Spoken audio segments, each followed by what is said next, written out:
Nanyosha mikono yangu juu, naisifu nchi yangu maarufu.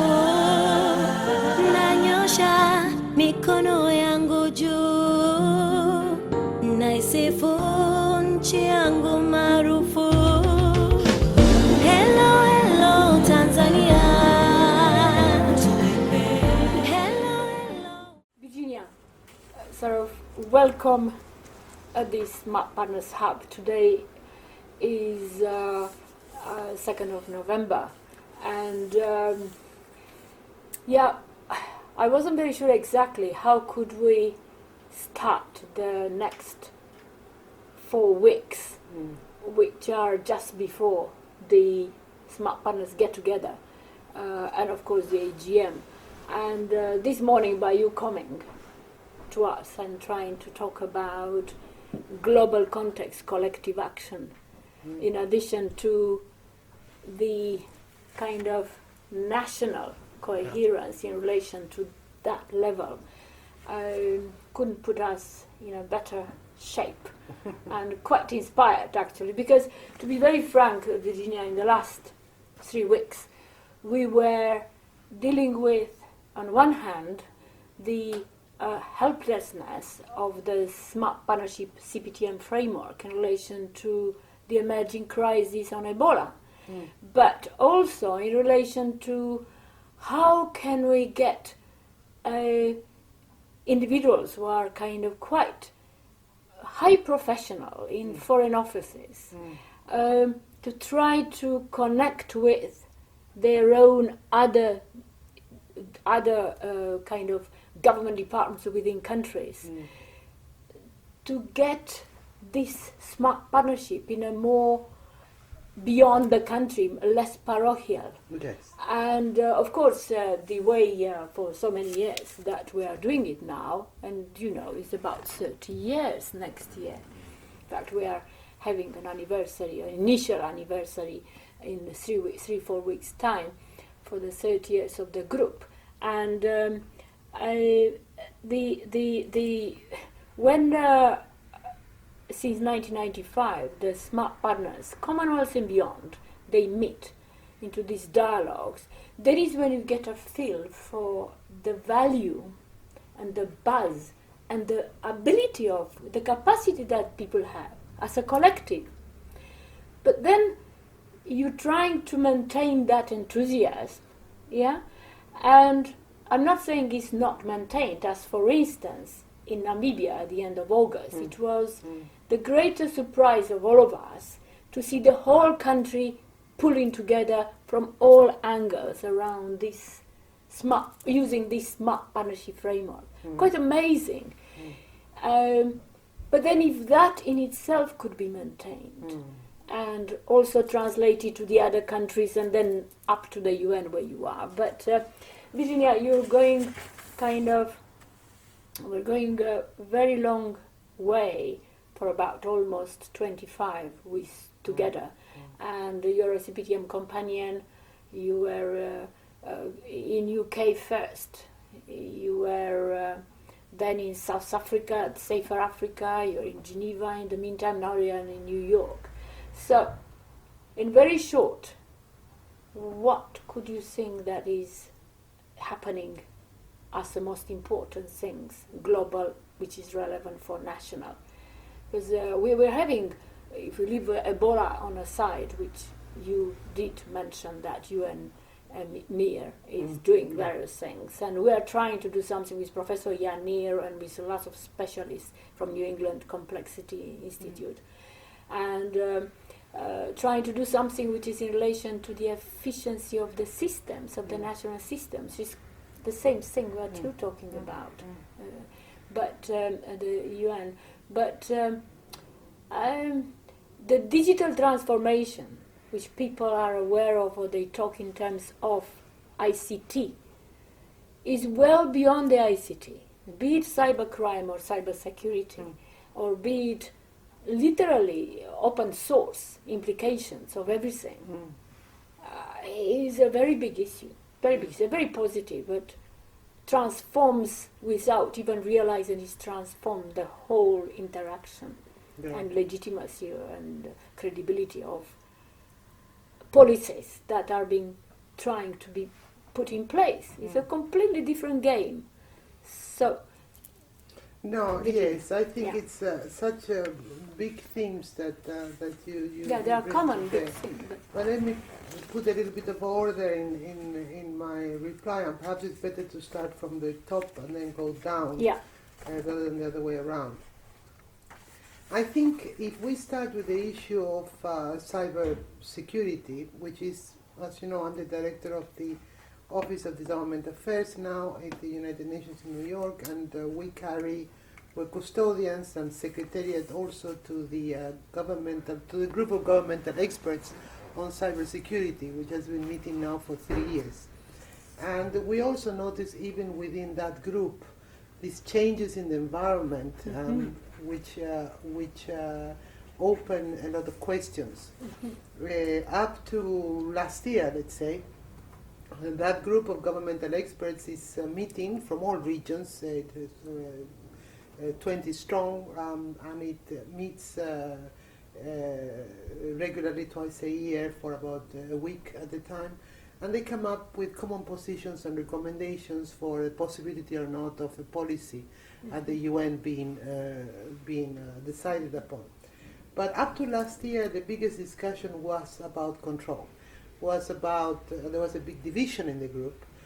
Those that believe that the internet should be more controlled by the state because of its many possibilities of running amok, or whether it should be a vehicle that is not censored and not controlled and available to everybody for their own common and individual development.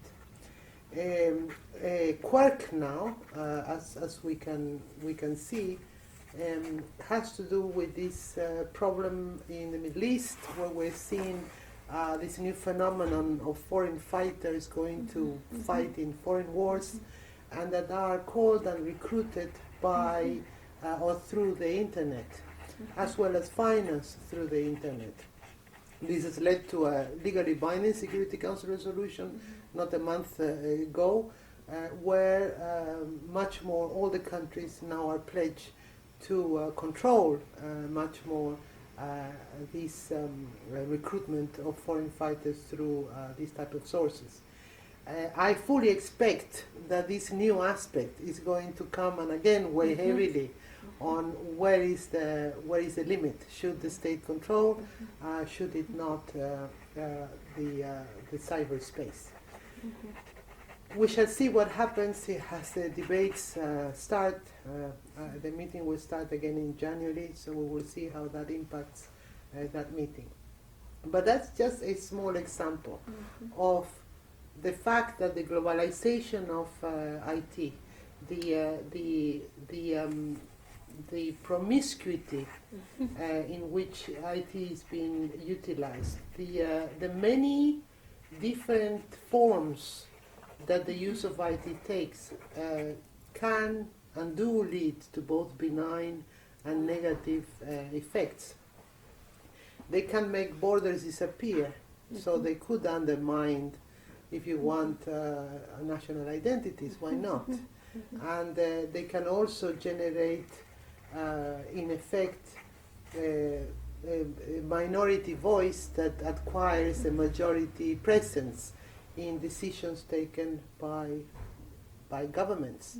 It can also do a lot about the perceptions of countries, of nationalities, of groups of people vis-a-vis other ones. And I think it is very much of a monster that has been unleashed and one doesn't know very well how to handle such perhaps Frankenstein might be a good image to apply to that.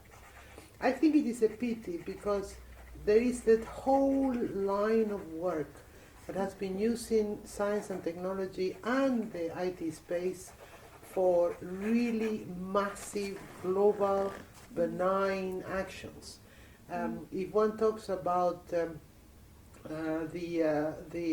Gates Foundation to fight worldwide malaria, that have got so many resources at the disposal of the medical field. And yet we didn't do much on Ebola. So, it's such a contradiction. There is efforts mobilizing behind what is expected to be a global threat, but we're not seeing global threats arise. It's as if we identify something we perceive to be a global threat, we mobilize in that respect, and then through the cracks force something that we didn't see that was going to hit us on the side a little bit later on. So for sure, I think that raises more questions than answers. Should there be a global policy on IT or not? It raises a very I think it's question. probably beyond IT. It's what, if one could kind of, it's about this digital, Yes. in a way, security. Yes. If one could call it like this, although it's not being discussed as such, yeah? Yes, but again, it goes back to the issue of fundamental freedoms. You know, how does it relate to the Charter of the United Nations? How does it relate to human rights? It's such a charged environment. I do think and I do hope that a place like the group of governmental experts might decide to call a global conference on this. I mean, and that might happen, in which case we will be able to there was, explore. you know, Sir David Ormond, and he put together something about 2 years ago, which I haven't seen very much at that level, besides the more specific context. Picked up the idea of security as public good, which makes a very big difference between how security usually is perceived and how actually is being dealt with, because you have no choice. But what is the difference between a public good and in general security? Security in general, you relate to intelligence and so on, and we've been very much trying to bring in the discussions or to find a framework even for a discussion, within the dialogue. And either people kind of go into technology discussions, or they go into the most serious aspects of dark nets and other issues of that nature, or they go into democracy and you go kind of. But the issue of how, at the national level, one could start discussing openly, intelligence is this, and there are 3 other parts. In addition to that, as a public good. It has to do with definitions. But there isn't no, yet. but we need to so that's why understand UN, that there's not definitions are perhaps one of the biggest stumbling blocks that we have. They divide us, and we're afraid of them, because once they're put in writing and put in stone, then you are bound by your own definition. We're seeing this very much both in the field of human rights and human security, as well as in the field of, for example, global terrorism, where unless there is a definition that every country, every member state can actually do in their law about how they perceive and who they call, how they express it, and then make sure that whatever definition is chosen by a country on any of these sensitive issues meets the minimum standard that will protect at least the vulnerable groups and cannot be abused, for example, for breaches in human rights. And I think that's the balance that you have to take. But it's a balance that the global community cannot take. It should be a balance taken at national level, taking into account the best recommendations to protect the majority of people, make it fit. But unless you do start doing definitions in your national legislation and make it very clear where you stand, it's going to be very hard. Anyway, I mean, we don't want to discuss only about this, but it is an area which is the most problematic, because when we talk about leveraging technology since Dar es Salaam for transformation, obviously, wherever you look, that is health or defense or there is the issue of digital transformation is taking place, that you have a stance or it just happen and then you pick up the pieces. So there are a number of cybersecurity institutes that started to appear, which are confused or they are in parallel with e-government units. But I'm not talking about the mechanics, institutional mechanics. I'm talking about the actual framework for a policy. Yeah. What I is the think, framework for a policy? it's So back probably to would be useful. square one, Yeah. and perhaps it goes back to your first comments about how long we've been working on smart partnerships and the dialogues and how successful they have been. They've proven their survivability. It's been over 30 years. They really, because since the beginning of the idea was generated, I think they've done a lot of good, and they have transcended administrations. And what is so nice is that once you join the group, the country is joined to that group. It's almost immaterial who governs. There is an understanding that this is part of a national vision and a national aspiration that transcends the politics of the moment. So I think in that sense it has a very great future. What I don't see it happening as I sit abroad, either in Africa or in Latin America or in the United Nations in this case, is there's not a lot of visibility of how the dialogue, the fact that the smart partnership is happening, is affecting for the good, not just the state, because I think domestically you can see how it is improving a number of aspects of everyday life, but I think internationally it does not have its own. Yes, at the Commonwealth level, for example, it doesn't have visibility as a group that has made a decision on a specific policy that they want to pursue for their development, for the Commonwealth, Technology for the future, for technology for the future. And I was thinking why this is the case. I just don't see it expressed. And It perhaps has more, Virginia, since it has quite a lot of visibility, I suppose, within specific issues. Like, for instance, it did take, it was very quite visible and made big impact when it was needed in Brussels, the ACP ambassadors interacting with the EU for economic partnership agreement. yes, And one or two other situations like this. Unfortunately, the Commonwealth goes through continuous reform, I suppose. And because of that, the issue of technology does not become associated with a smart partnership that could pull the countries together even more so, give it a sense of feel that you can do something if you are part of the Commonwealth. Yes, and that is something yeah, which... but you see, the issue is that it's a common ground. Yeah. And I think what you built is a common ground on this topic where everybody, all the countries that are members, can identify what they need to do in this aspect, what are the things that they can leverage to get there faster, and what are the partnerships that are smart to have to be able to get to that objective. So I think it's clearly a cooperative mechanism. It's a cooperative mechanism. But it's not expressed as such outside of very specific, very technical spaces. Yeah. It might be expressed, like you say, in the Africa-Caribbean platform in the EU, in the ACP, in the EU. But that is ultimately a very small group, and one would not necessarily see it outside.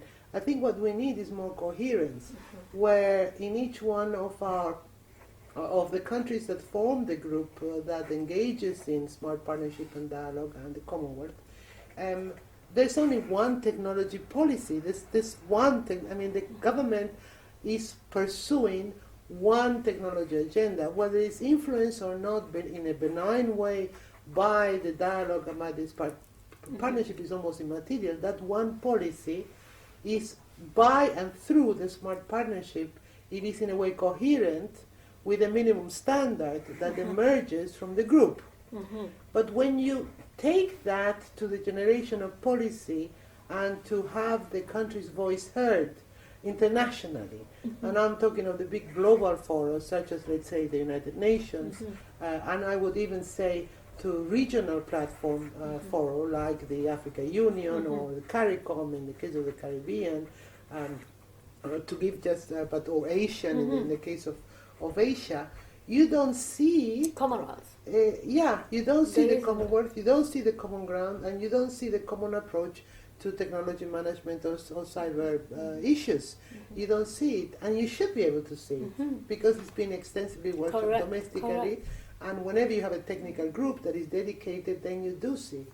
So I think there's something that that is missing. There's a missing link, and I've come to think a lot about this in this issue as well as in other issues. And I think what happens is that there is a disconnect sometimes between the coordination of different issues expressed in the foreign field from a capital to their mission that must defend them, that must negotiate for them. Develop them. Yes, and develop them, roll them out if you want, at the international level. So for example, in the United Nations, what I do see both in New York as well as in Geneva, but mostly in New York, is that the missions are quite large, much larger than in other parts, because there's so many committees and so many agendas in the UN. I mean, we carry the whole of the Millennium Development Agenda, of which, if you want to put an example, technology and the future of the country, the transfers of that technology, the way you develop that technology, the way you engage in cyber issues, would manifestly and exponentially improve the capacity of you actually hitting your Millennium Development Goals, which are commitments that you made 15 years ago. So how do you... On poverty eradication, on things like primary education, on things like generating hubs of science and technology, on things like climate change, on things like environmental issues, on disaster control, relief, on health. These issues that are the big Millennium Development Goals affecting human security are expressed as a global commitment and a way forward at the United Nations. They force your country to commit itself to a minimum standard. Now, there's nothing to say that the commitment of the country can put in as a prerequisite the use of specific technologies to be able to access that minimum level faster. But this is not expressed when you negotiate, because I think there's two problems. One, most countries in the developing side of the equation don't have the resources to keep very large missions in these critical places like New York or Geneva, Brussels or Geneva, or in the case of Africa, or London, Addis Ababa, or London in some instances for the global discussion. So one, they're understaffed. Second, the capacity of capitals to be able to coordinate the instructions to the missions as required is also reduced, because it requires 24/7. It requires as well at least a unit within the Ministry of Foreign Affairs that is acting very closely with the cabinet, with the cabinet of ministers, with the Prime Minister's office, and that has the ability to pass information very quickly and out.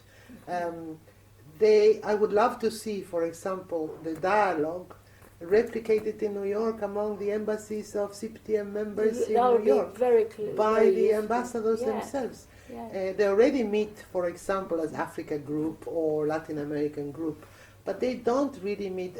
Very few times they meet as Commonwealth Group. But or on the as issue a smart partnership. of a smart partnership, they've never met, and why not? So a bit more pride in belonging to smart partnership, I think, is needed.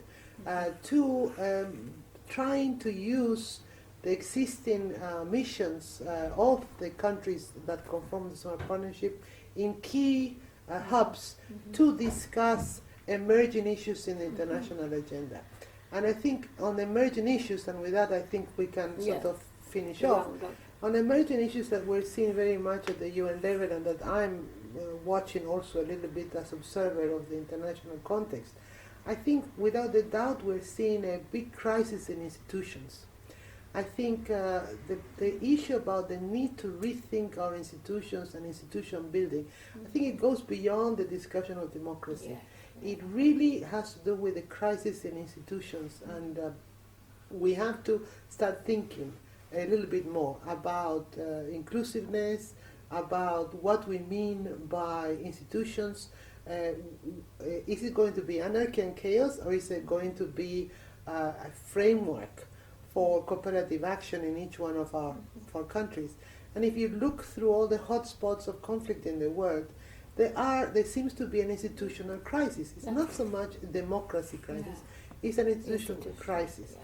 So one, we're seeing that a lot. The other thing that we're seeing a lot is this disenfranchised youth, where all over the planet we're seeing a generational conflict that it is like a generation, the young people are not seeing a future. They are very scared about the economic situation. There's large unemployment in youth, and funnily it's not connected to education, because you have both the overly educated young people that have no possibility of achieving employment because it's less employment, but also you have that youth that has not been educated at all and cannot fit anywhere.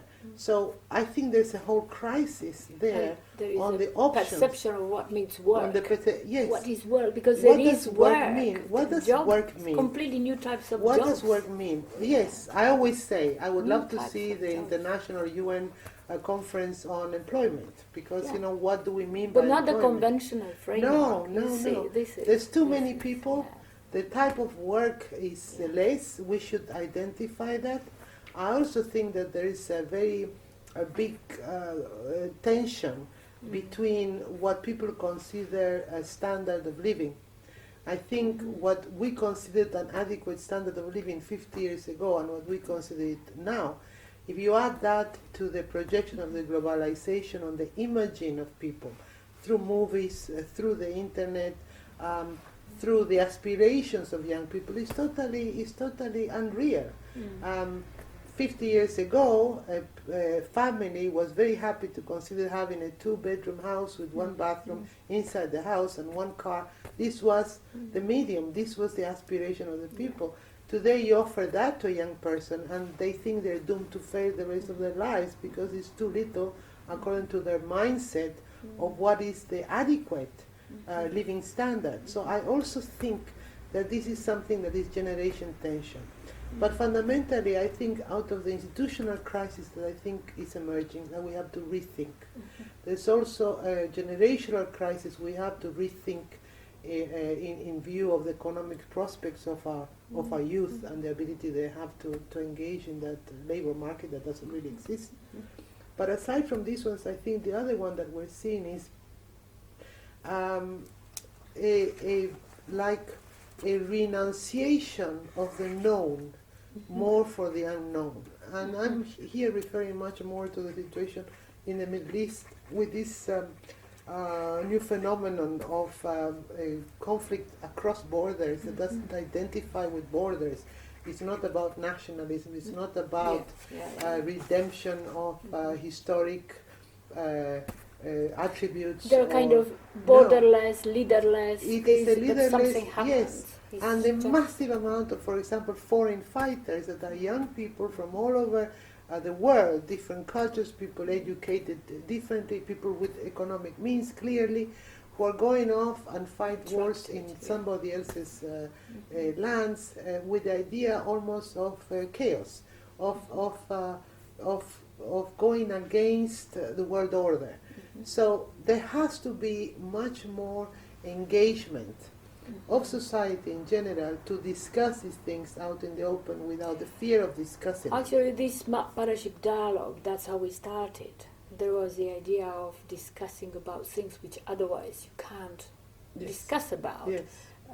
But we need to get back to that, and the issues need to be probably more about some of the things you're talking about in addition to there's going to development. be major threats Very to peace and important. security Smart in the partnership future, in dialogue. the very short-term future.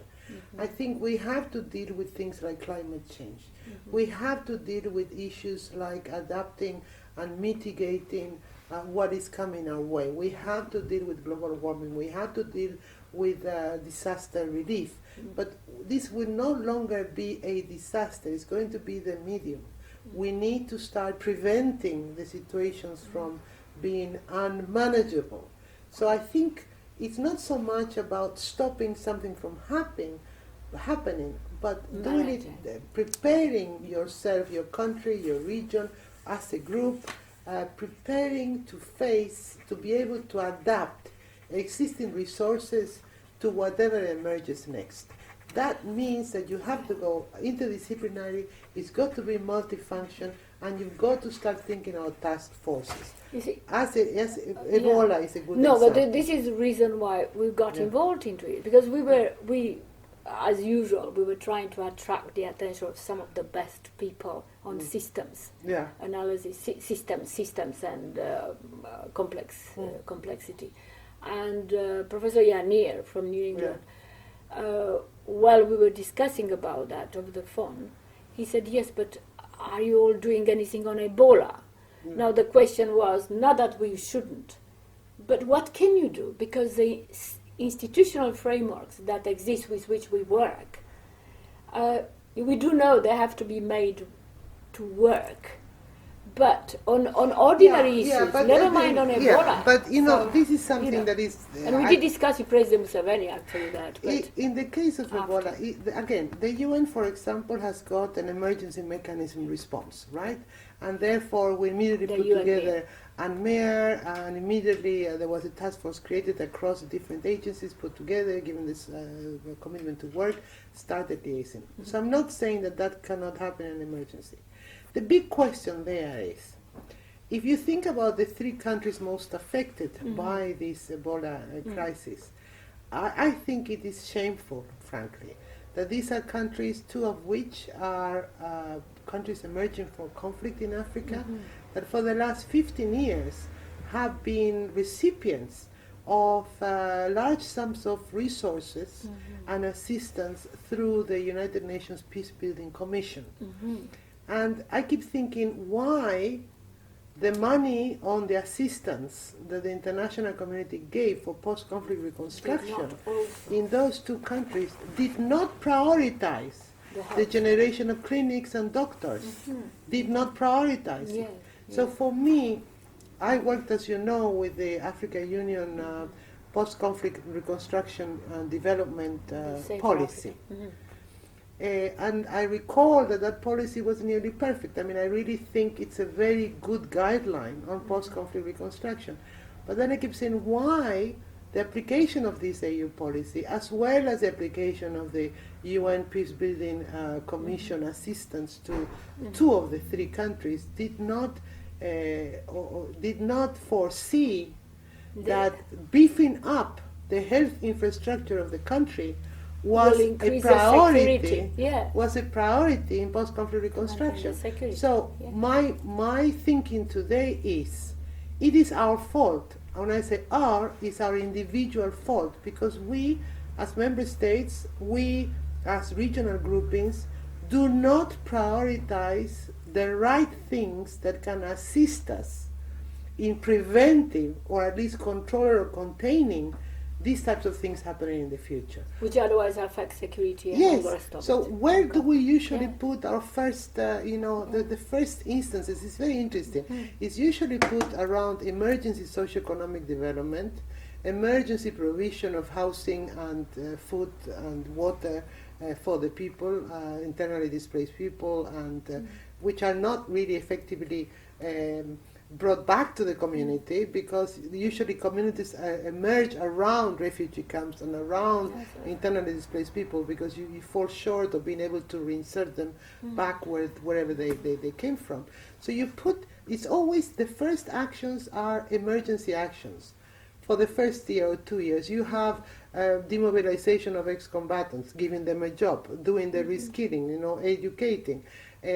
These types of issues tend to generate the first space. Then comes transitional justice systems, where you start talking about trying to bring law and order and justice. Then you get reconciliation issues. It's fine. It's all about society learning to live with each other again. But there's nothing on infrastructure. There really is nothing. Whereas perhaps one of the best ways would be to prioritize things like not emergency health, but start building the capacity, schooling people to become doctors, engaging that in so many years I'm going to have so many doctors, so many clinics of this type, and pushing that line. It has to be a more systemic approach. There has to be a more thing. systemic approach. And what I'm seeing and I'm thinking today is that and we've seen it in Haiti as well. I mean, there's a cholera yes. there, right? It's unbelievable. Yeah, So. yeah. And these are long-term operations. These are countries that have been in conflict for many years, countries that have emerged from conflict for many years. And yet you don't see the medium and long-term taking effect. It's just everything is done short-term for short-term reasons. Yeah. And for me, that is the big lesson of Ebola. Ebola will always be there, but the capacity we have to keep it controlled and contained, hopefully. And not stigmatized as now, where all you're thinking about is building, a wall around the countries and who cares? That's not the point. Yeah. I think the sadness is that these countries need to import doctors. It's not possible for me to say that there's only been 100 doctors in the whole of one country and only 50 doctors in the whole of another from that nationality. In over 10 years of post-conflict reconstruction, that there are no more doctors. Why? So it puts a lot of questions about how we envisage post-conflict reconstruction. Is that a political phenomenon? Is that an infrastructure one? Or is one that goes hand in hand with the long-term developmental needs of the country? I think it's a long-term development. And this is where smart partnership is so useful, because then you bring in technology, you bring science, and you start putting it where it belongs. But you bring inevitably this more systemic approach. You have to. Which needs to emerge in itself. Naturally in the countries. It has to guide. You can't, yes. That systemic approach, particularly in science and technology, is no longer a strategy to reach an objective. Virginia, unfortunately, probably will have to finish now, because you have to tell us finally what you're going to do from 1 o'clock onwards. But unfortunately, what we've noticed, I suppose there are phases in the national context which are dependent on the regional and international common problems or common crises and so on. But there was a phase about 10, 15 years ago when there was a big exuberance for this long-term, medium-term, call it vision, which did not replace the nitty-gritty development plans, 5 years, 10 years or whatever. But there was this, that was the idea of looking to Japan 2020, which, and all that, and Malaysia and Mauritius and so on. Slowly, it has been those processes, which are very different from technocratic processes. They became caught by the national development plans.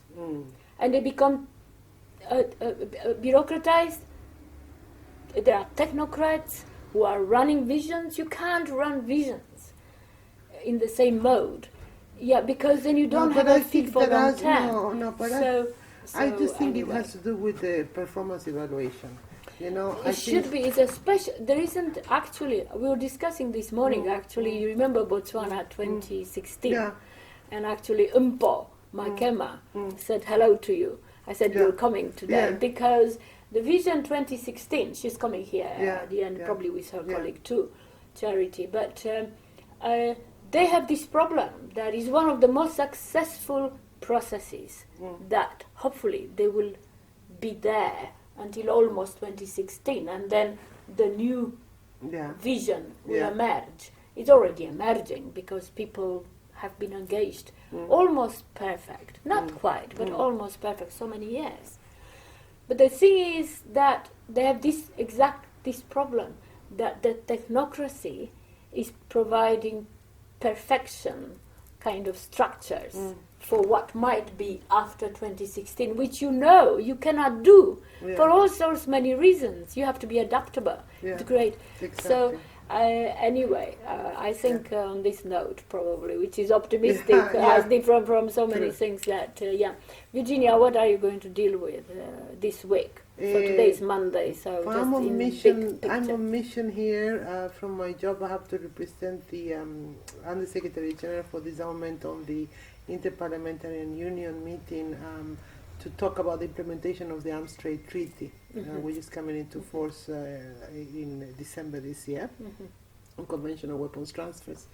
And I'm also going to be representing the Office for Disarmament Affairs at a King's College seminar on how to implement Resolution 1540 against global terror. That is the use acquisition by non-state actors of nuclear, chemical, or biological materials or components that might be turned into weapons against governments. Very old resolution, 10 years old, quite good. It has managed to stop the spread or the stealing, if you wish, of these very dangerous components. And it's something that all the countries in the world really support, from Asia to the CARICOM countries are doing great in the Caribbean in control of these maritime controls, so that these types of materials cannot move in and out. The Africans are doing a very good job there too. So I think I have to run these two seminars here. But you are in your capacity of being director of the deputy of the High Commissioner of Disarmament. Disarmament. Yeah. So and the Undersecretary whom you are representing. Yes, the Undersecretary General for Disarmament Affairs. Yeah, excellent. So as the end, because we talked about avant-garde politicians, one of our Club of Rome member and CPTM member is Ezekiel Dror. Probably you heard about him, our Limits to Governance. Yeah. But he produced something which is about leaders for a new epoch, which is probably good. one of the most interesting, latest kind of cut across many other things of this nature. And we're hoping to have a bit of an issue on the agenda of the Smart Partnership International Dialogue in South Africa, which did not take place in October, but I'm assured by the Minister Hadebe and the Presidency Office that it will take place at the end of April, 22nd to 25th. Excellent. So hopefully you will be able to have you. But